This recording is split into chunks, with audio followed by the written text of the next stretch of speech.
Baik, Assalamualaikum warahmatullahi wabarakatuh. Alhamdulillah, puji dan syukur senantiasa kita panjatkan kepada Allah Subhanahu wa Ta'ala. Begitupun juga salat dan salam semoga tercurah dan terlimpahkan kepada baginda Nabi besar Muhammad Sallallahu Alaihi Wasallam. Teman-teman sekalian, berdasarkan tadi jadwal yang sudah saya berikan, insya Allah pada hari ini Ahad, saya sudah nggak tahu nih tanggal berapa. Tanggal berapa? Tanggal 3 ya kalau nggak salah ya. Insya Allah kita akan ngadain question and answer tentang apa yang sudah kita bahas kemarin. Jadi semacam mungkin ya sesi diskusinya ya tentang apa yang sudah kita bahas kemarin. Kalau saja mungkin masih ada hal-hal yang kiranya nggak atau belum dimengerti atau skip dimengerti, atau mungkin pengertiannya kurang tepat seperti yang saya inginkan, maka ini adalah salah satu sesi yang kita coba untuk buat untuk Q&A. Pertanyaannya sudah saya kumpulin ketika kemarin di story, jadi sekarang kita coba untuk jawab ya untuk pertanyaannya. Ini banyak banget pertanyaannya, ada ratusan. Sebentar saya scroll dulu dari yang paling awal supaya adil, dan kalau misalnya nggak bisa untuk semuanya saya mohon maaf. Ini ada, dan banyak sekali yang kayak gini. Banyak banget, Ustadz, kayaknya nggak cukup di kolom ini, izin DM. Tapi teman-teman sekalian, ini juga termasuk menjawab pertanyaan. Saya tuh tidak membalas di DM. Kenapa? Karena ngetik itu perlu waktu yang lama. Sedangkan aktivitas-aktivitas saya lumayan banyak. Menjadi seorang ayah bagi anak-anak yang 4, atau dan juga menjadi seorang suami bagi seorang istri. Juga ada aktivitas-aktivitas yang lain, ada 4 buku deadline, belum lagi beberapa buku yang saya harus ngedit jadi editornya. Jadi saya belum bisa untuk balas via DM. Jadi kalau misalnya ada yang via DM lalu kemudian ngasih saya beberapa hal, pertanyaan ataupun apapun, mohon maaf banget kalau sering nggak kebaca. Kalaupun kebaca pun kadang-kadang saya sangat sulit untuk bisa balas. Jadi bukan apapun, tapi karena saya pikir saya harus memprioritaskan satu waktu untuk banyak orang. Seperti sekarang, kalau saja ada orang yang nanya pertanyaannya sama, ini mereka bisa join jawaban gitu ya. Jadi itu adalah tentang yang tadi. Oke, kalau gitu kita coba lihat lagi yang lain. Coba sebentar. Apa pertanyaan yang sering muncul saat khidbah? Yang jelas ya, khidbah ta'aruf itu pertanyaan yang paling sering muncul adalah pertanyaan yang berkaitan dengan apakah seorang, kalau misalnya dia bertanya pada laki-laki, berarti apakah laki-laki itu mampu untuk melaksanakan tugasnya sebagai seorang laki-laki? Karena Rasulullah Shallallahu Alaihi Wasallam bersabda, manis tato amin kumul ba'at. Wahai orang-orang pemuda, siapa di antara kalian yang sudah siap untuk ba'ats, yaitu adalah konsekuensi setelah pernikahan, falyatazawwaj, maka menikahlah. Maka apa konsekuensi setelah pernikahan? Biasanya kalau yang ditanyakan oleh orang tua, atau yang ditanyakan oleh ya orang tua dulu misalnya, ya pasti pekerjaannya apa Dek misalnya, atau selama ini aktivitasnya apa Dek, orang tuanya seperti apa. Nah, itu yang akan ditanyain. Ya pokoknya berkaitan dengan masalah fisik lah. Kalau orang tuanya lebih advance lagi, dia akan tanya tentang agama kita. Tapi dia nggak akan tanya agama tuh, jelaskan kepada saya definisi akidah. Itu nggak akan begitu. Tapi dia akan tanya sesuatu yang mungkin berkaitan dengan agama, atau dia pengen tahu tentang itu. Contoh misalnya, kebanyakan yang saya tahu diminta untuk jadi imam sholat. Sehingga di situ diketahui sebagaimana perhatiannya terhadap Islam. Lalu ditanya tentang pandangannya tentang misalnya contoh, gimana cara kamu melihat acara-acara ini, gimana cara kamu melihat ustadz-ustadz ini, dan segala macamnya. Itu juga memberikan sebuah pengertian bagi orang tuanya. Kalau perempuannya, ya yang paling sering ditanyain ya adalah apakah laki-laki ini bisa mengayomi dia. Karena ada perbedaan antara laki-laki dan perempuan. Kalau laki-laki itu mungkin lebih banyak melihat pada fisik, kualitas-kualitas fisik pada di awalnya. Kalau perempuan itu lebih kepada kualitas-kualitas non fisik di awalnya, yaitu kesabaran dia, lalu kemudian perhatian dia, pengayuman dia, kasar atau tidak. Nah, itu yang mungkin lebih banyak ditanyakan. Juga seperti fisik, penyakit-penyakit bawaan kalau ada, atau misalnya bagaimana kondisi keluarganya nanti setelah atau segala sesuatu yang berkaitan dengan setelah pernikahan. Misalnya contoh, setelah nikah itu mau tinggal di mana, apakah sama orang tua atau tidak, lalu apakah dia itu nanti berencana akan pergi ke luar kota, nanti kalau seandainya suaminya keluar kota bagaimana dengan istrinya, dan seterusnya. Jadi segala sesuatu yang berkaitan dengan pernikahan. Oke, kita jawab lagi yang lain. Banyak juga yang kayak gini belum mau bertanya, cuma mau berterima kasih udah share ilmunya. Ya, makasih banget. Jazakumullah khair yang sudah memberikan apresiasi seperti ini, dan mudah-mudahan kita bisa untuk ngelanjut lagi ya. Lalu kita lihat lagi apa lagi. Gimana menanyakan kepastian ke laki-laki karena tidak mau lama-lama komunikasi yang tidak jelas? Kita sampaikan saja bahwa Mas sebenarnya di dalam Islam itu jadi gini, Mas mohon maaf. Jadi saya itu lagi berusaha untuk menjadi seorang muslimah yang baik. Karena ini yang nanya muslimah. Saya ingin berusaha jadi muslimah yang baik. Dan karena itulah saya pengen bahwa setiap hidup saya itu tidak ada satupun yang tidak diridhoi oleh Allah. Dan saya pengen banget agar dari awal saya sudah menjalani satu proses ini dengan benar. Jadi kita harus jelasin hubungan kita ini apa. Kalau seandainya hubungan kita ini cuma komunikasi yang nggak jelas, WhatsApp-WhatsAppan yang nggak jelas, telepon-teleponan yang nggak jelas, lebih baik yang kayak gini-gini disudahi. Tapi kalau memang Masnya mau jelas, Mas boleh untuk mengambil peran atau mengambil langkah lebih lanjut. Apa itu? Ya khitbah ta'aruf yang seperti yang sudah kita bahas. Biar ada kepastian dalam hubungannya. Jadi omonginnya secara langsung. Karena kalau tidak ya kita termasuk untuk melangsungkan ya atau melanggengkan kemaksiatan, karena itu hubungannya nggak ada kepentingannya.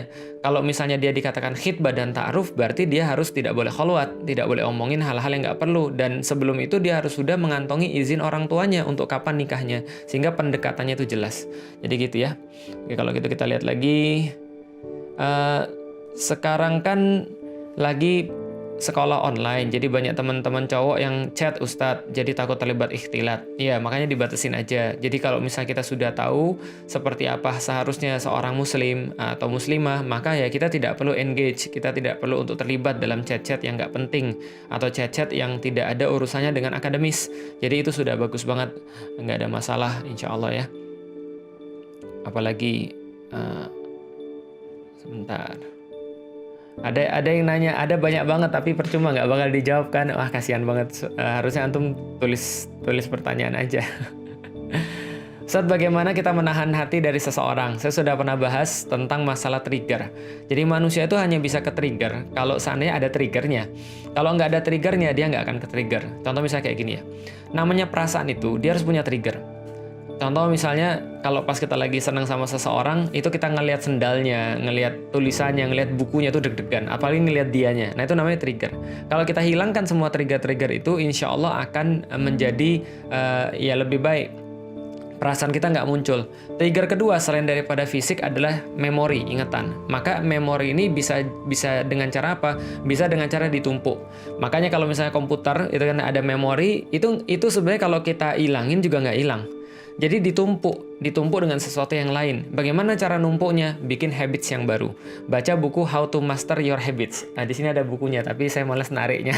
How to Master Your Habits. Jadi, cari aktivitas yang lain, ulang-ulangi terus bersama dengan jamaah supaya kita punya aktivitas yang lain yang kita lakukan bisa menghilangkan apapun yang kita pikirkan yang nggak produktif. Kalau saya, waktu dulu ini pengalaman saya adalah dakwah, mempelajari Islam. Keasikannya sama, asiknya sama kayak orang pacaran, bedanya yang satunya faidah, yang satunya nggak faidah, bahkan maksiat. Berarti cari aktivitas yang lain yang untuk numpuk itu, supaya kita nggak punya perasaan-perasaan yang aneh-aneh. Dan kalau ada, ya udah, tampilkan saja, jangan dituruti. Gitu. Oke, kalau gitu kita lihat lagi.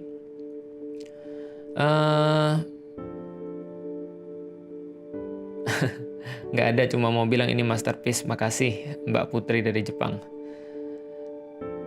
Gimana ya caranya agar ayah saya mau nonton videonya Ustadz? Nggak semua ayah itu suka dengan saya. Artinya ada ayah-ayah yang nggak suka dengan saya.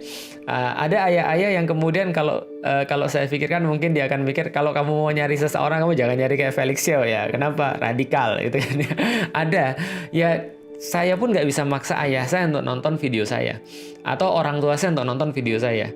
Yang bisa kita lakukan ya cuma bilang aja, Abi ini ada sebuah pandangan menarik nih tentang khitbah ta'aruf untuk anak perempuannya. Nah coba deh kalau sana Abi berkenan, Abi nonton, bisa. Tapi kita nggak bisa maksa. Ada di antara followers yang kemarin nonton bareng-bareng bapaknya. Nah itu luar biasa. Jadi nonton bareng bapaknya.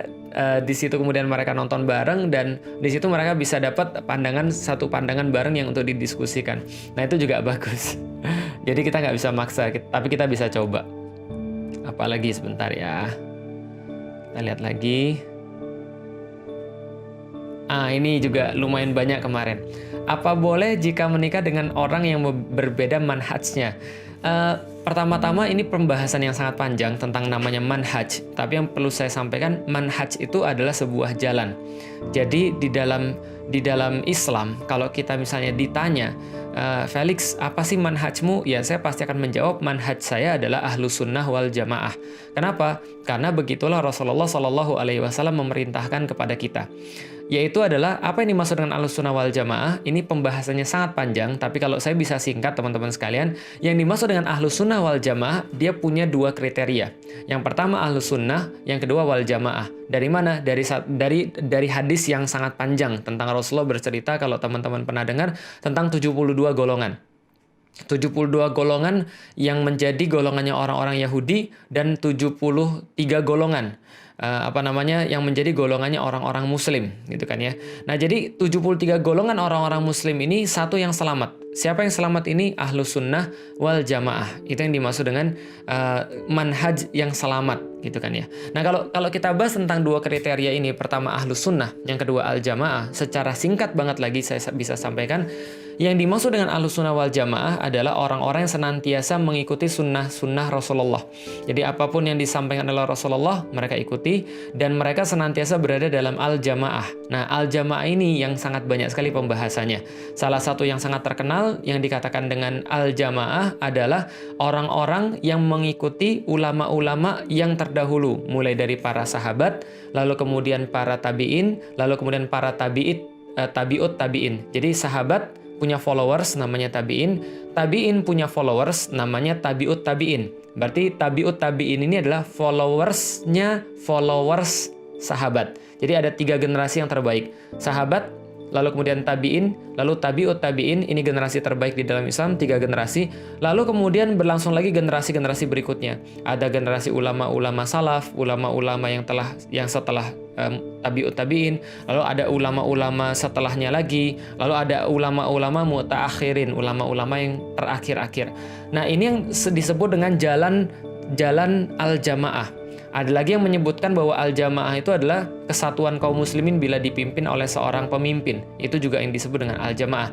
Tapi secara singkat saya bisa sampaikan adalah Ahlus Sunnah wal Jamaah yang merupakan manhaj orang muslim adalah manhaj yang mengikuti Rasulullah dan mengikuti para sahabat, tabi'in, tabi'ut tabi'in, dan generasi-generasi salaf. Dan saya dengan bangga mengatakan bahwa kita adalah manhaj salaf. Tapi sayangnya ada orang-orang yang sekarang ini menganggap bahwa manhaj salaf hanya sekadar praktek-praktek tertentu. Mohon maaf, misalnya contoh, cingkrang. Kalau nggak cingkrang bukan manhaj salaf. Itu namanya mempersempit makna manhaj salaf, gitu kan ya, manhaj Ahlus Sunnah wal Jamaah. Itu mempersempit banget. Ada lagi yang mengatakan bahwa kalau seandainya dia nggak berjenggot, dia tidak Ahlus Sunnah wal Jamaah. Itu juga mempersempit. Atau mempersempit hanya dalam pemahaman-pemahaman tertentu tentang ikhtilaf tertentu. Contoh misalnya, saya sering bahas, Anda mungkin tidak setuju dengan saya, tapi nggak ada masalah. Saya juga nggak mengharapkan semua orang setuju dengan saya. Tapi pada faktanya, ulama-ulama berbeda pendapat dengan musik. Ada yang bilang boleh, ada yang bilang tidak boleh. Maka ketika kita melihat perbedaan pendapat ini, kita harus tahu bahwa di dalam Islam memang ada hal-hal yang boleh berbeda, ada yang boleh tidak. Ada hal-hal yang boleh berbeda, ada hal-hal yang nggak boleh berbeda. Yang nggak boleh berbeda, Allah itu satu, nggak boleh beda. Tapi pandangan-pandangan kayak musik, ini ada yang berbeda. Ada yang mengharamkan total, ada yang memperbolehkan bersyarat dan syaratnya sangat ketat sekali. Nah, ini adalah kemudian perbedaan pandangan yang memang ada di dalam khazanah ilmu para ulama. Sehingga ketika kita berbeda pendapat, bukan berarti kita nggak jadi Ahlus Sunnah wal Jamaah. Sebagaimana contoh misalnya perbedaan pandangan tentang jumlah rakaat di dalam tarawih, gitu kan ya. Itu juga tidak menjadikan seseorang lantas jadi bukan Ahlus Sunnah wal Jamaah, karena Ahlus Sunnah wal Jamaah adalah yang punya dalil berdasarkan Rasulullah Shallallahu Alaihi Wasallam. Dan ingat, bukan berarti kalau Anda berbeda dengan seseorang lantas orang itu adalah kafir atau orang itu adalah bukan manhaj Ahlus Sunnah. Ini yang kadang-kadang kita sayangkan. Tapi kalau misalnya mau menikah dengan beda manhaj, boleh atau tidak? Ya boleh lah. Artinya beda manhaj dalam arti yang tadi saya jelaskan ya, bukan beda satunya Ahlus Sunnah wal Jamaah, satunya Syiah, bukan. Bagi saya kalau misalnya dia sudah kasusnya kayak Syiah, dan Syiah itu juga ada banyak teman-teman sekalian. Dan yang mayoritas adalah kalau sudah dia menghina Abu Bakar, dia menghina Umar, dia kemudian menghina Aisyah, ya bagaimana kita bisa nikah dengan orang yang kayak gitu kan ya, nggak mungkin lah gitu kan ya, seorang Sunni atau Ahlus Sunnah wal Jamaah bisa nikah dengan orang-orang yang nggak nyaman dengan Abu Bakar. Padahal Abu Bakar kita jadiin contoh khalifah number one misalnya, atau Umar kita jadiin contoh khalifah yang sangat sukses sekali dalam bidang administratif misalnya. Lalu kita sangat menjunjung tinggi Bunda Aisyah misalnya. Lalu bagaimana kita bisa ketemu, bisa sependapat dengan orang-orang yang melaknat beliau-beliau itu kita tidak pernah lakukan. Maka kalau disebut beda manhaj, yang itu kita tidak sarankan. Tapi kalau misalnya dikatakan beda manhaj itu adalah sebenarnya sama, tapi mereka yang beda-bedain, boleh nggak? Ya boleh-boleh aja kalau antum mau. Cuman kadang-kadang ya kalau misalnya mereka yang sudah menganggap bahwa dirinya cuma yang Ahlus Sunnah wal Jamaah, mereka yang nggak mau sama yang lain. Bukan kita yang nggak mau sama mereka yang nggak mau sama yang lain. Jadi kira-kira gitu ya. Itu adalah yang perlu kita sampaikan. Tapi sebenarnya semuanya Ahlus Sunnah wal Jamaah.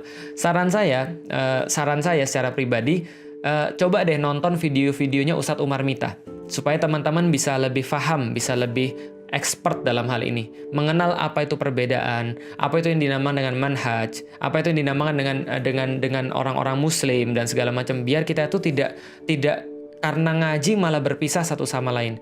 Karena ngaji kita jadi malah galak satu sama lain.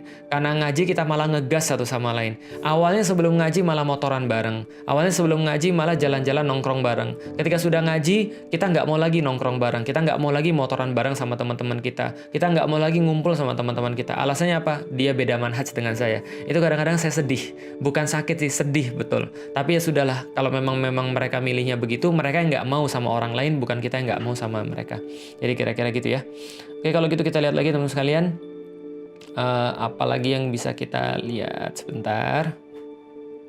Bagaimana akhlak perempuan sebagai seorang muslimah? Beberapa di antaranya nanti saya bahas besok atau lusa insya Allah dalam bab tentang perbedaan laki-laki dan perempuan, tentang wanita berkarir surga. Nanti dinantikan aja ya. Sebentar. Cara nurut sama suami bagaimana? Usia pernikahan kami hampir 8 tahun. Sebenarnya kita tidak pernah untuk menjadikan suami menjadi yang nomor satu. Yang dijadikan oleh kita sebagai nomor satu, baik laki-laki ataupun perempuan, adalah Allah. Maka kalau Mbak sudah mencintai Allah, Mbak sudah menjadikan Allah di atas segala-galanya, yang sudah saya jelaskan, al-hubbu fillah, mencintai karena Allah. Kita mencintai Allah lebih daripada segala-galanya, kita mencintai Allah lebih daripada segala makhluknya, maka secara otomatis apapun yang Allah minta, kita akan benar-benar mau lakukan, andai pun itu akan memakan nyawa kita. Kalau nyawa aja kita serahkan, apalagi cuma sekedar memuliakan suami. Kalau seandainya nyawa aja kita serahkan, apalagi sekedar menjaga istri. Nah, artinya kuncinya adalah bahwa Anda itu harus kemudian untuk mencintai Allah dulu lebih daripada segala-galanya. Ini adalah kunci untuk bisa aktivitas apapun, termasuk untuk memuliakan suami. Gitu ya. Sebentar. Ada yang diminta, ada yang mananya nggak? Ada. Tapi jawabnya gini, ada banyak banget Ustadz ya, tapi saya nggak tahu pertanyaannya apa gitu kan. Oke, kalau gitu kita cari yang lain. Saat sekali-sekali ngaji jomblonya collab sama Hawarin lagi. Iya, nanti insya Allah. Soalnya beberapa waktu yang lalu dia lagi sakit gitu kan ya. Jadi kita nggak bisa. Tapi sekarang dia udah sembuh kok. Nanti kapan-kapan ya, insya Allah. Apalagi bisa dilanjut buat wadah para jomblo dengan target maksimal 3 bulan jadi nikah. Ya insya Allah sudah diobrolkan sebelum saya buat ngaji jomblo itu sudah diobrolkan sama Sifrun, sama Sebi istrinya, lalu sama Hawaryun, sama Dena, lalu sama ya inilah apa namanya geng-gengnya Sister of Yours, Dena, lalu kemudian Sebi, Benefico, Bella Maghfur, Ratih, Paradini dan segala macam. Kita coba akan buat akademi, bukan akademi ya, tapi semacam kayak mungkin ya semacam lembaga, bukan lembaga juga ya semacam kayak pelatihan lah ya untuk sharing bagaimana yang kita perlukan untuk nanti menikah. Nanti doain saja mudah-mudahan kita bisa launch sesegera mungkin. Oke, sebentar. Kita lihat lagi. Belum bisa ikutin di Mahat ada kajian pada juga. Nggak apa-apa, santai, di YouTube masih banyak. Takut ikhtilat online, soalnya dari kecil sekolahku negeri, terus yang sangat berbaur antar cowok dan cewek. Iya, nggak apa-apa, bagus. Takut itu adalah awal daripada kita untuk coba berubah untuk menjadi yang lebih baik. Ustadz, kalau jomblo tuh enak, iya. Cuma jangan kelamaan. Ingat ya, menikah itu adalah ibadah. Maka kalau itu adalah ibadah, ya kita harus mempersiapkan ibadah kita sebisa mungkin, semaksimal mungkin. Bentar. Gimana kalau ada laki-laki baik agama yang menghitbah saya dengan jalan yang syar'i, tapi kita nggak ada rasa suka sama sekali sama dia? Sudah saya sampaikan, yang kita cari itu bukan rasa suka dulu, tapi yang kita cari itu adalah kalau kita menikah karena Allah, kalau gambaran menikah kita sudah pahami dan kita sudah ketahui, maka yang kita akan tetapkan adalah list yang kita perlukan untuk dakwah ke depan, atau list yang kita perlukan untuk kehidupan kita ke depan.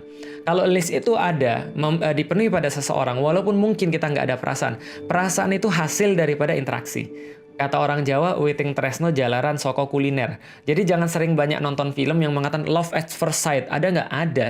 Saya ngelihat istri saya tuh ya seneng ketika pertama kali seneng, tapi bukan cinta. Karena teman-teman nggak akan pernah, mohon maaf, teman-teman nggak akan pernah memahami cinta yang sejati sebelum teman-teman nikah. Serius. Cinta sejati itu ada setelah nikah. Itulah yang Allah katakan, yang saya sampaikan juga dalam kajian-kajian sebelumnya, alladzi anzala sakinatan fi qulubil mu'minin. Adalah Allah yang menurunkan rasa sakinah itu di dalam hati kaum mukmin. Itu baru cinta sejati. Jadi cinta sejati itu Allah yang turunin. Allah yang kasih. Karena Allah yang kasih perasaan ini. Maka Allah yang kemudian akan memunculkan rasa cinta-cinta itu pada orang-orang yang dicintai olehnya, yang nanti akan mencintai kita. Jadi kalau misalnya ada seorang ikhwan misalnya, kita nggak ada perasaan sama dia, ya memang harus begitu seharusnya. Harus begitu seharusnya. Karena kalau Anda sudah ada perasaan, ngebet dan harus sama dia, itu yang malah masalah. Gitu loh maksudnya. Gitu ya. Jadi nggak ada masalah. Cinta itu akan datang. Allah akan karuniakan. Nanti setelah kita menikah insya Allah. Tentang tujuan yang masih ragu dialami para wanita tentang masa depan. Kalau teman-teman sudah benar-benar tahu tentang masa depan yang diinginkan, insya Allah Allah akan bantu untuk mewujudkan itu. Dan jangan bingung, jangan ragu. Kemana ada yang nanya, Ustaz, gimana kalau saya trauma trauma dengan laki-laki, karena yang dia lihat itu sangat mengerikan. Itu yang kejadian pada Ummu Alilah. Ummu Alilah tuh trauma dengan kondisi kampungnya, seperti apa laki-laki yang dia lihat di situ. Maka dia coba untuk keluar untuk mencari referensi laki-laki yang lain, dan untunglah dapatlah laki-laki yang ganteng seperti saya. itu Ummu Alilah. Tapi teman-teman sekalian, yang perlu saya sampaikan adalah takut dengan sesuatu itu adalah karena Anda belum punya pengetahuan tentang sesuatu itu. Karena ketakutan itu karena ketidaktahuan itu akan mengakibatkan ketakutan, sementara ilmu akan menyirnakan ketakutan dan menjadikannya menjadi aman. Maka kalau kita punya ilmu, kita nggak akan takut. Maka Allah kritik orang-orang kafir karena mereka takut mati, karena mereka nggak punya ilmunya. Karena mereka mengira mati itu adalah pemisah antara mereka dan yang mereka sukai, pemisah antara mereka dan anak-anak mereka, pemisah antara mereka dan istri mereka, pemisah antara mereka dan dunia yang mereka nikmati. Tapi kalau seandainya bagi orang muslim, mati itu justru adalah jembatan penyambung antara dia dan yang dia cintai. Apa itu? Allah dan Rasulnya, kenikmatan-kenikmatan yang sudah dijanjikan olehnya, dan kehidupan abadi yang kelak nanti akan lebih baik daripada di dunia. Maka berapa kali misalnya di dalam Al-Quran Allah katakan, kalian kira orang-orang yang mati itu mati? Kalian kira orang syuhada itu mati? Enggak. Mereka hidup di sisi Allah. Yurzakun, Allah memberikan mereka rizki setiap pagi dan setiap sorenya. Artinya, itu adalah pengetahuan. Maka kalau kita takut nikah, itu karena kita nggak tahu aja. Kalau kita tahu, lebih takut lagi. Enggak. Kalau kita tahu, insya Allah kita bisa menjalani karena ini adalah bagian daripada ibadah. Nggak mungkin Allah kasih kita untuk ibadah, tapi kita nggak mampu gitu loh. Atau kita nggak bisa, nggak mungkin. Oke, kalau gitu kita lihat lagi ya. Yang lain lagi. Tanggapannya tentang jodoh tapi nggak direstui oleh orang tua. Saya sudah bahas ada tiga video tentang bagaimana kalau kita punya orang tua nggak ideal, atau bagaimana cara meyakinkan pada orang tua. Coba tonton lagi kalau sudah dilaksanakan dan kita diskusi, insya Allah bisa. Kalau sudah nggak bisa, sesuai dengan tangguh yang sudah ditetapkan, oke sebulan ya untuk ngeyakinin orang tuamu, kalau misalnya sebulan ini nggak jadi, ya berarti kamu bisa jadi bukan untuk aku. Karena kalau aku terus memperpanjang dan ini deadlock terus, ya aku mau nikah. Sedangkan kamu menghambat, dalam arti bukan hanya menghambat, tapi membuat potensi jadi maksiat. Nah ini harus kemudian disampaikan. Nanti coba ditonton lagi. Untuk menghindari pacaran bagi siswa boleh tidak menikah?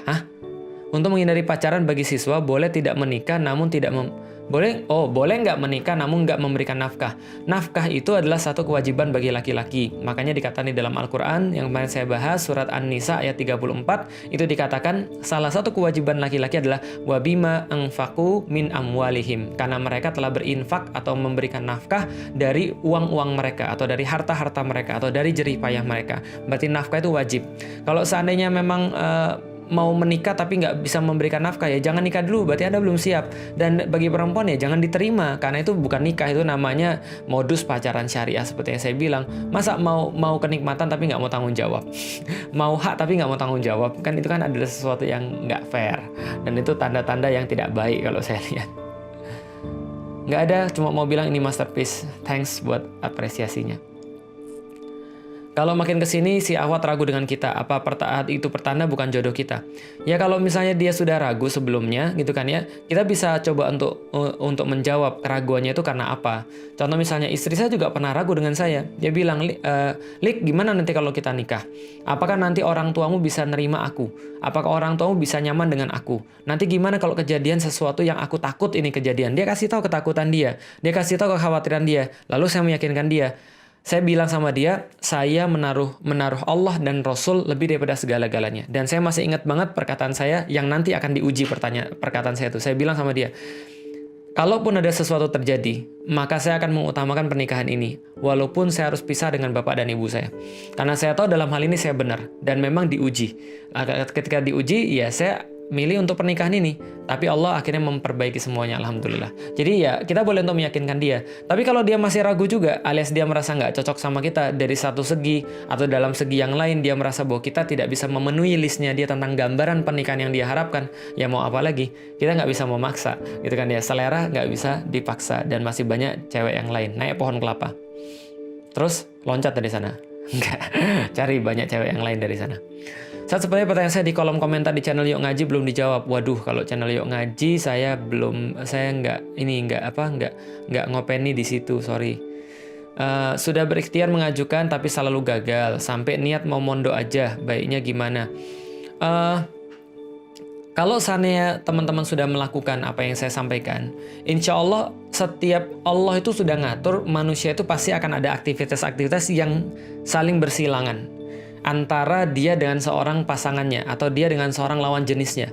Kalaupun nggak ada, teman-teman saya tuh banyak yang kerjaannya di rumah, kalau ngaji ya ngaji, dan jelas dia nggak punya aktivitas yang ketemu dengan cowok-cowok. Tapi yang jodohin siapa? Yang jodohin akhirnya adalah ya musyrif atau musyrifahnya, gurunya, ustadz atau ustazahnya, murabbi atau murabbiyahnya. Jadi ya dahulukan dulu persiapan ketaatan pada Allah, insya Allah Allah akan mengatur sisanya. Apa ini? Lulus kuliah, menunggu saya SMP lulus kuliah, itu ngetek kan saya sudah bilang nggak ada kayak gitu. Khitbah pas SMP lalu nunggu pas lulus kuliah baru kemudian nikah, itu namanya laki-laki pengecut. Sorry saya harus bilang, itu laki-laki pengecut. Kenapa? Karena dia maunya ngetek dan dia nggak mau, ya sebenarnya dia nggak siap gitu loh, maksudnya dia cuma mau untuk mengamankan Anda, mendapatkan perhatian daripada Anda, tapi dia nggak mau menikahi. Coba bayangin apa yang terjadi dari SMP sampai pernikahan itu banyak sekali, dan dia bisa jadi ngambil rezeki orang lain gitu kan ya. Artinya bisa jadi ya mbaknya itu rezeki orang lain yang sudah lebih siap daripada dia. Tapi kalau misalnya sampai kuliah ditunda, ya nggak boleh. Kalau yang ngasih syaratnya adalah orang tua perempuan, kamu boleh nikahi anak saya. Sekarang anak saya masih SMP, nanti kalau dia sudah selesai kuliah kamu baru nikahi. Lebih baik nggak usah, cari yang lain. Nah kenapa? Ini adalah sesuatu yang sangat nggak sehat. Ini ngetek namanya, dan tidak ada ngetek di dalam Islam. Sorry banget nggak ada. Jadi saya nggak rekomendasi banget, karena itu pasti banyak kemaksiatan yang terjadi di situ. Cara kita tahu kita sudah siap atau belum buat ngelangkah, step berikutnya. Nah ini harus nonton episode pertama sampai episode ke-16. Mohon maaf, ini pertanyaannya random banget. Karena harusnya sudah bisa kejawab pas kita sudah nonton 1-16. Tidak ada kalau kita putuskan lalu bersiap-siap lalu kita balik lagi kalau sudah siap. Nggak ngerti saya pertanyaannya, kita cari pertanyaan yang lain. Gimana cara pengatur perasaan pada orang yang kita kagumi? Simak tadi jawaban saya tentang trigger, kurangi triggernya. Jangan selalu kemudian ketika antum buka Instagram, antum lalu stalking, lalu kemudian kepo, lalu kemudian ngeliatin terus. Itu akan membuat kita ya nanti akan tambah muncul perasaannya karena kita nge-trigger terus. Next question teman-teman sekalian.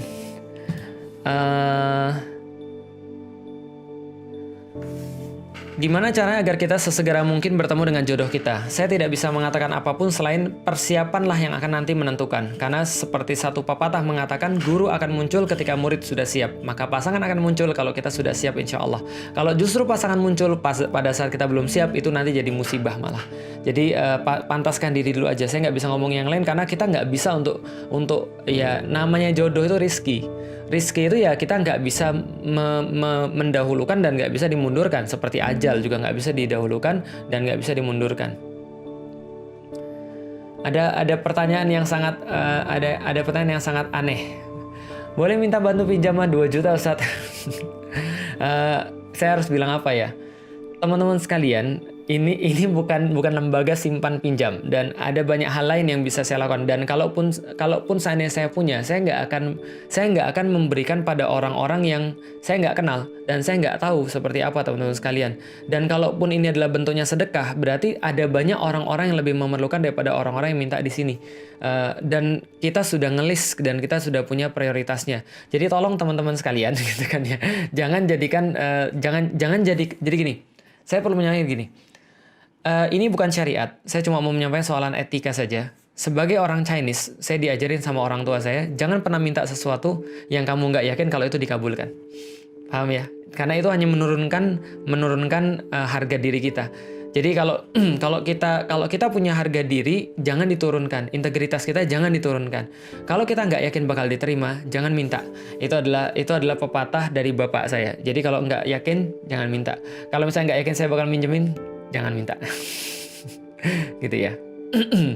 Nanti kita bahas kalau secara syar'inya kapan-kapan. Tapi kita punya beberapa hal yang lain harus diurusin.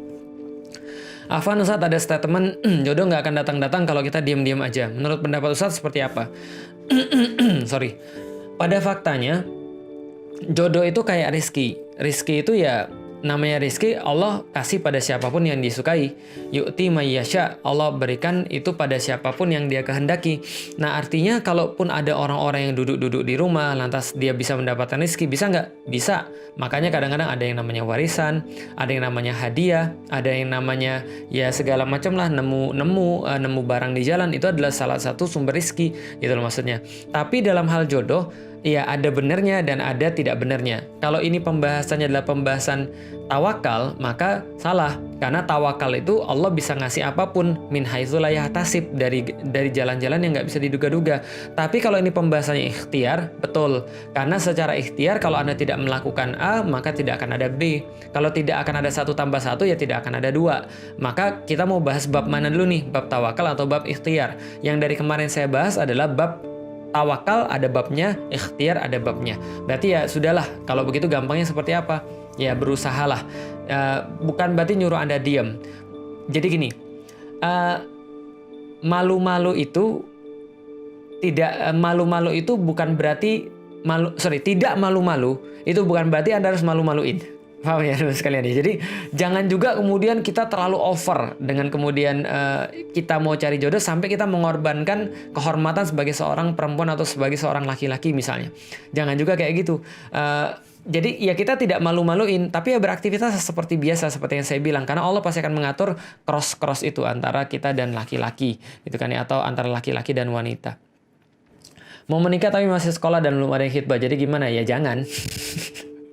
Kalau masih sekolah, ya sudah sekolah aja dulu. Kenapa? Karena saya sudah bilang, persiapan saya 4 tahun.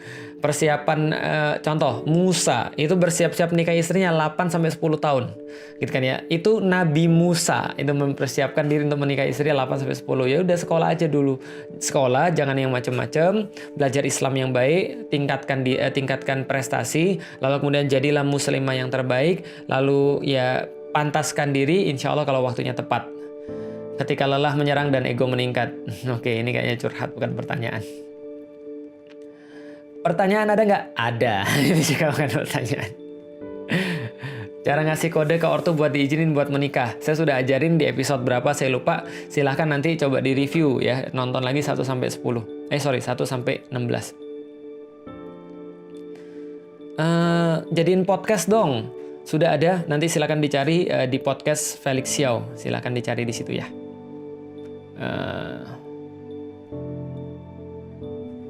Sekarang khitbah, nikahnya habis lulus SMA, boleh nggak? Sudah saya sampaikan, ini adalah modus, nggak ada ini main tek-tekan, nggak ada. Jadi khitbah itu hanya kalau Anda sudah siap. Jadi gini, sudah saya bilang ya mudahnya.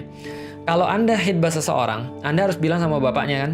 Ketika Anda bilang sama bapaknya, Pak, saya mau menikah anak Bapak, lihat gimana hasilnya. Kalau Anda SMA, lalu Anda datang pada bapaknya perempuan, lalu bilang sama bapaknya, saya pengen mengkhitbah anak Anda. Kalau bapaknya tidak punya latar belakang agama yang bagus, dan anak itu bukan latar belakang agama yang bagus juga, atau orang tuanya belum ya intinya orang tuanya belum bisa memastikan bahwa masa depan Anda kayak apa. Kemungkinan besar anak SMA datang pada orang tua perempuan untuk meminang anaknya untuk nikah, kemungkinan dia akan berhadapan dengan selang dan air gitu ya. Atau mungkin dibakar kalau saya. Jadi nggak boleh. Oke. Assalamualaikum. Waalaikumsalam. Calon saya orang jauh, tapi orang tua tidak setuju. Saya harus apa? Ya negosiasi, seperti yang sudah saya bilang. Saya juga orang tua, saya juga nggak setuju awalnya ketika istri saya ada orang pati. Tapi saya bisa bernegosiasi. Itulah yang menandakan kematangan kita dalam sebelum pernikahan. Jadi negosiasi. Ya tidak akan ada yang ideal. Sulit kalau ada yang ideal, jarang-jarang kalau ada yang ideal. Kalau ada yang ideal, ya bisa jadi akan di waktu yang lain ada masalah. Ustadz bilang jangan sampai baru izin setelah dikhitbah. Nah, kalau misal sudah kejadian gitu solusinya gimana? Yang saya maksud bukan jangan baru izin setelah dikhitbah. Maksud saya jangan sampai teman-teman persiapan setelah sudah dikhitbah. Bukan izin ya, karena izin itu ya setelah dikhitbah. Nah, tapi kalau misalnya sudah kejadian, kita sudah dikhitbah, kita sudah bilang sama orang tua, dan kita belum persiapan, terus gimana? Ya, persiapkanlah diri.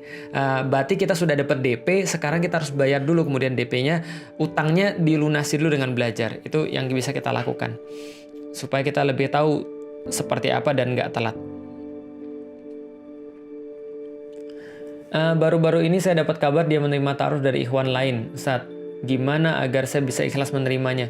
Oh, ini mungkin awal dia punya pertanyaan banyak ya. Mungkin dia sudah ta'aruf, tiba-tiba ada ikhwan lain masuk lalu kemudian diterima. Berarti itu akhwatnya nggak ngerti syariat. Karena dalam satu proses khitbah itu cuma bisa satu-satu, nggak bisa satu banyak. Jadi nggak bisa contoh, saya lagi proses untuk dengan Ummu Alila misalnya. Lalu Ummu Alila menerima yang lain. Supaya kenapa? Saya bisa memilih di antara laki-laki mana yang terbaik. Nggak ada seperti itu. Khitbah itu satu-satu. Kalau nggak jadi dengan saya, baru dengan yang lain. Nggak bisa kemudian dua-duanya diterima atau tiga diterima. Atau sebaliknya, saya mengkhitbah seorang perempuan, lalu khitbah lagi seorang perempuan lagi, khitbah lagi seorang perempuan lagi, khitbah lagi seorang perempuan lagi. Ini namanya laki-laki yang nggak jelas, gitu kan ya. Maka nggak usah direken yang kayak gini. Nggak boleh. Secara syariat, kalau seandainya seseorang sudah masuk ke dalam seorang perempuan, dalam arti mengkhitbah dia, maka yang lain nggak boleh memproses lagi. Karena Rasulullah melarang seperti itu. Janganlah seseorang meminang pinangan saudaranya. Jadi nggak boleh. Jelas ya? Itu kalau misalnya dia sudah gitu, ya udah ikhlasin aja. Berarti dia bukan yang terbaik untuk Anda. Kalau Anda memang mencari dia karena Allah Subhanahu wa Ta'ala. Bagaimana agar tidak pacaran lagi? Baca udah putusin aja. Ini udah putusin aja. Silakan baca nanti supaya teman-teman bisa istiqomah untuk tidak ada banyak banget. Iya, tapi banyak bangetnya apa gitu kan. Apalagi coba kita lihat sebentar.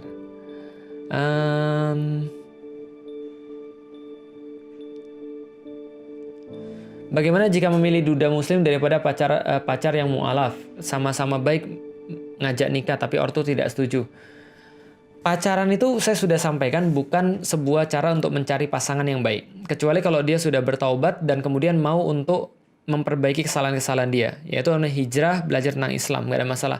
Duda juga bukan merupakan sebuah aib. Walaupun ya di Indonesia terus terang lah memang ya kayak gitu cara pandangnya. Ya berarti tergantung negosiasi Anda kepada orang tua. Kalau Anda bisa meyakinkan kenapa duda itu bisa lebih baik daripada yang single misalnya yang belum nikah, ya berarti Anda sudah termasuk yang sudah siap nikah. Tapi kalau belum, dan kemudian belum dan orang tua tetap nggak setuju, ya daripada berlama-lama dan maksiat, ya selesaikan dan cari orang yang soleh yang lainnya, gitu kan ya. Jadi itu tentang yang tadi.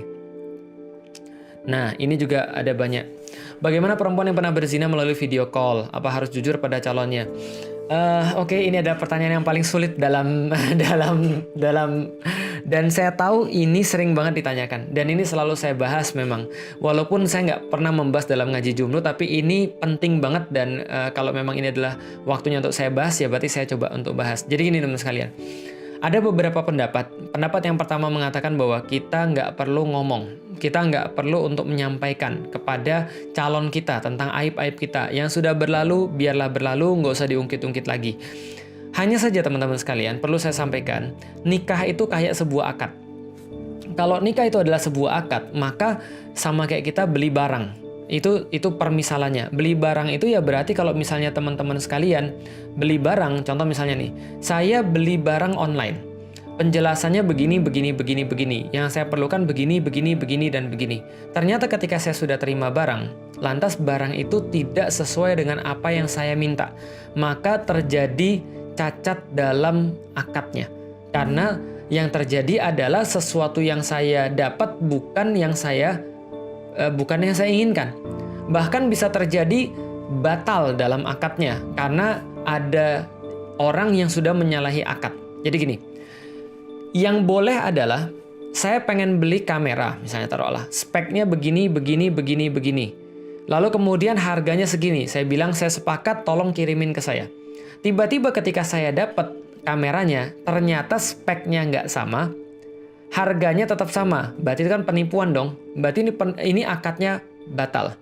Saya boleh mengembalikan kemudian barangnya ini, lalu kemudian saya minta barang yang sama. Kalau tidak kemudian bisa diberikan barang yang sama, berarti dia harus mengembalikan uang saya. Ini terjadi dalam pernikahan.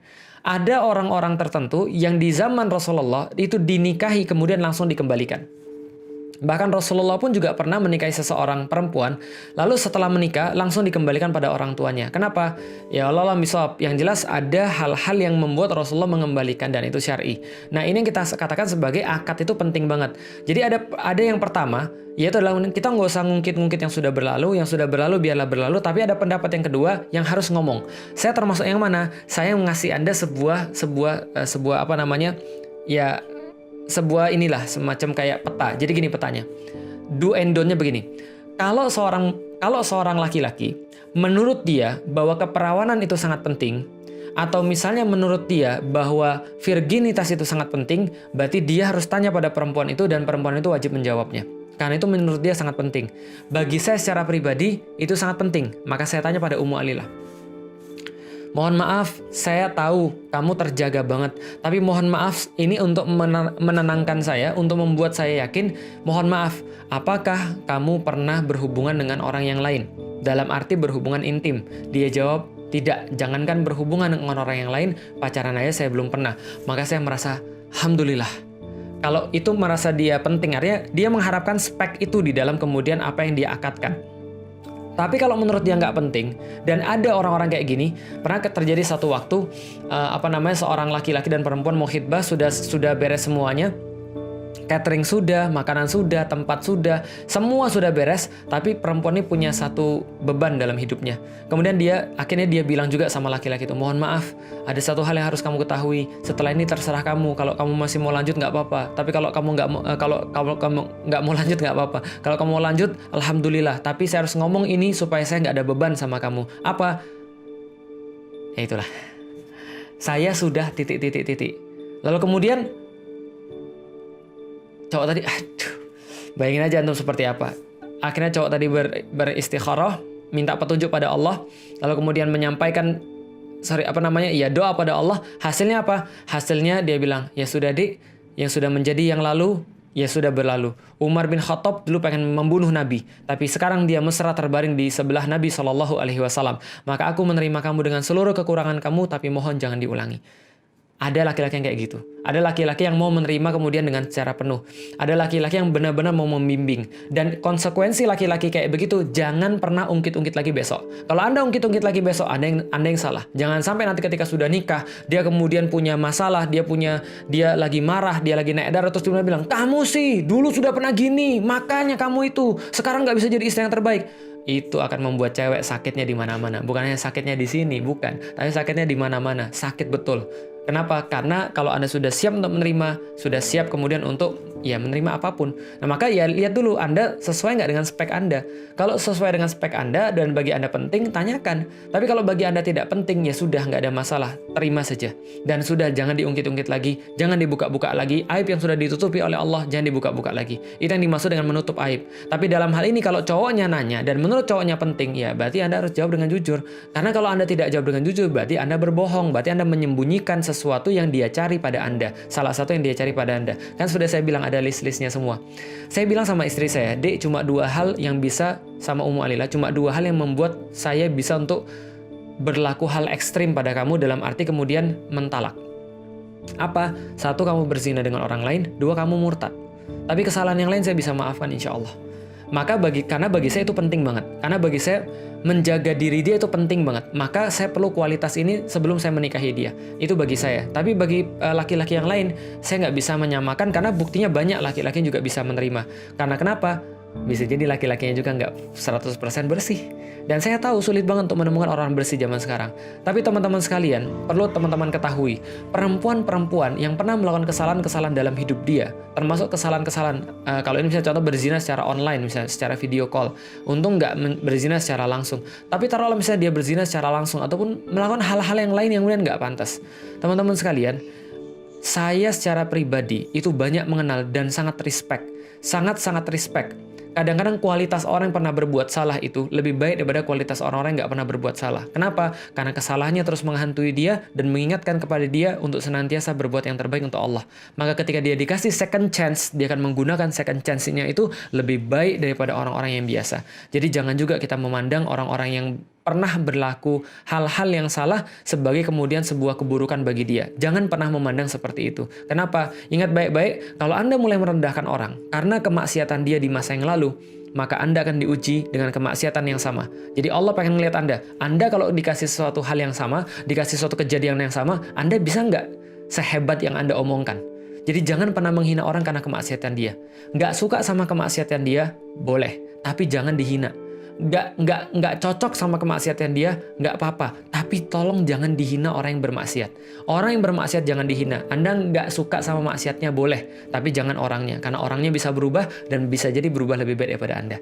Sudah saya sampaikan, yang paling benci sama Nabi dulu, yang mau bunuh Nabi dulu, terbaring mesra di sebelah Nabi SAW. Sementara ada orang-orang yang kemudian seperti kita, yang mencintai Nabi aja nggak jelas. Yang nggak jelas juga seperti apa ujungnya. Kok kita bisa menjudge orang? Nggak juga. Jadi monggo silahkan, kalau ini adalah yang nanya perempuan, boleh bertaubat kepada Allah. Insya Allah akan ngasih yang terbaik pada Anda. Karena banyak perempuan-perempuan yang dulunya jahiliyah seperti Hindun yang bahkan mengunyah jantungnya Hamzah, tapi berakhir mulia ketika dia membela Rasulullah dalam perang Yarmuk misalnya, dengan pembelaan yang sangat luar biasa. Kita coba cari lagi yang lain.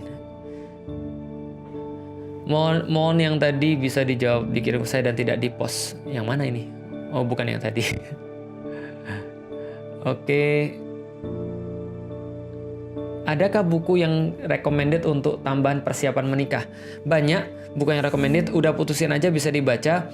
Ustadz Salim Afila menulis tentang buku-buku tentang pernikahan banyak sekali, itu juga sangat recommended buat dibaca. Ustadz Fauzil Azim itu menulis buku Kupinang Kau dengan Hamdalah, itu juga layak dibaca. Banyak banget buku-buku tentang pernikahan teman sekalian. Atau buku-buku yang klasik itu juga bisa dibaca. Buku-buku klasik tentang pernikahan.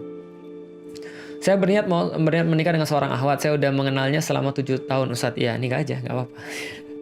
Sok atuh, jangan ditunda.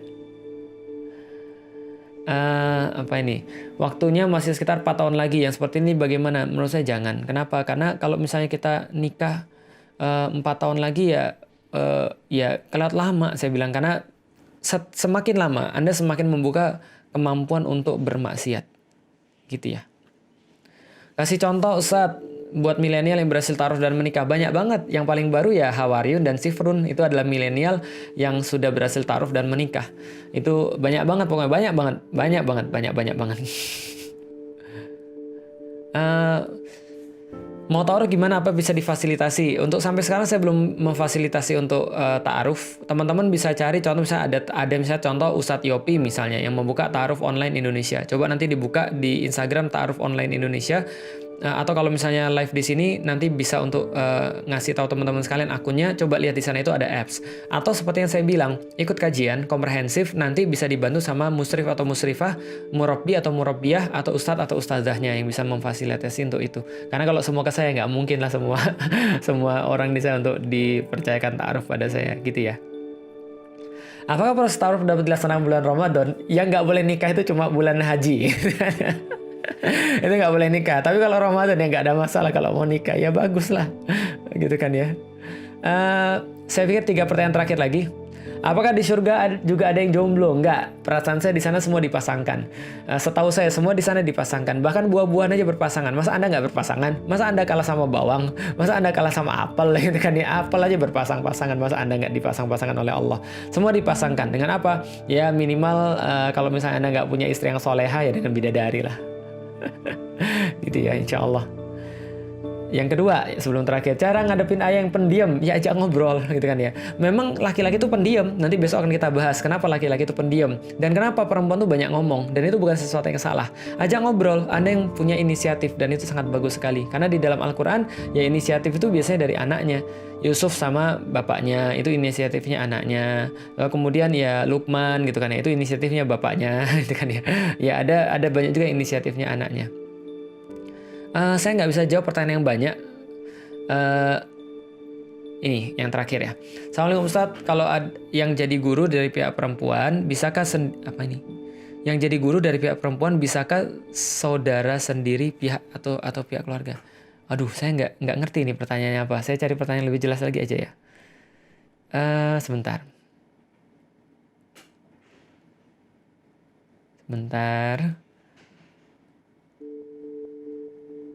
Nah, ini yang terakhir. Bagaimana jika ingin batal ta'aruf sedangkan dua keluarga percaya khitbah itu fix? Ya, sampaikan pada keluarganya bahwa yang menikah adalah saya dan saya merasa sudah tidak cocok. Sampaikan kenapa nggak cocok supaya keluarganya bisa mengerti sehingga kita punya alasan untuk membatalkan ta'aruf. Tapi jangan sampai membatalkan ta'aruf gara-gara antum punya sesuatu yang ya ibaratnya yang nggak mutu. Contoh, antum batal ta'aruf karena ada satu perempuan lagi yang antum lihat mau sama antum dan dia lebih cantik. Ini nggak mutu sama sekali. Dan kenapa antum menghitbah dia in the first place masalahnya? Kalau yang antum harapkan adalah wajah. Kalau misalnya yang antum harapkan adalah wajah, kemungkinan besar antum akan berakhir seperti orang nyari kayu di hutan. Anda berakhir dengan tidak menikah sama sekali atau Anda menikah dan nanti nyesel. Gitu kan ya. Jadi ya tolong kalau misalnya batal ta'aruf harus ada alasan yang benar. Contoh misalnya ya saya nggak suka dengan gaya hidup dia. Lifestyle-nya dia terlalu berat buat saya. Saya nggak suka karena dia nggak bisa menjadi perempuan yang nanti akan bisa bareng saya untuk dakwah. Itu boleh karena dia nggak mau ditinggal. Dia nggak mau tinggal di mana saya bertempat tinggal. Karena dia sekarang tinggalnya di Jawa Timur, sedangkan aku tinggalnya di Jakarta dan dia nggak mau pindah, maka kita nggak bisa melanjutkan ta'aruf. Itu nggak ada masalah. Tapi kalau ada yang nggak syar'i, ya mohon maaf, ya antum jadinya dosa gitu maksudnya. Kenapa dosa? Karena orang sudah serius sama Anda nggak serius sama orang gitu maksudnya. Itu kira-kira. Tapi kalau memang ada, nggak ada masalah. Oke, baik teman sekalian, itu yang saya pikir kita tanya jawab pada hari ini. Banyak banget tadi, ratusan saya scroll dan semua nggak bisa saya jawab. Tapi insya Allah mudah-mudahan mewakili, dan kapan-kapan kalau kita punya waktu lagi kita akan bikin tanya jawab seperti ini lagi. Kalau ada yang salah saya mohon maaf, ada yang baik hanya berasal daripada Allah Subhanahu Wa Taala, teman-teman sekalian.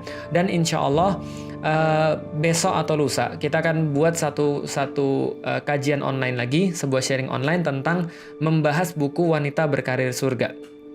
Jadi kita akan membahas apa yang dimaksud dengan wanita berkarir surga. Oke, itu aja teman sekalian. Kasih tahu yang lain.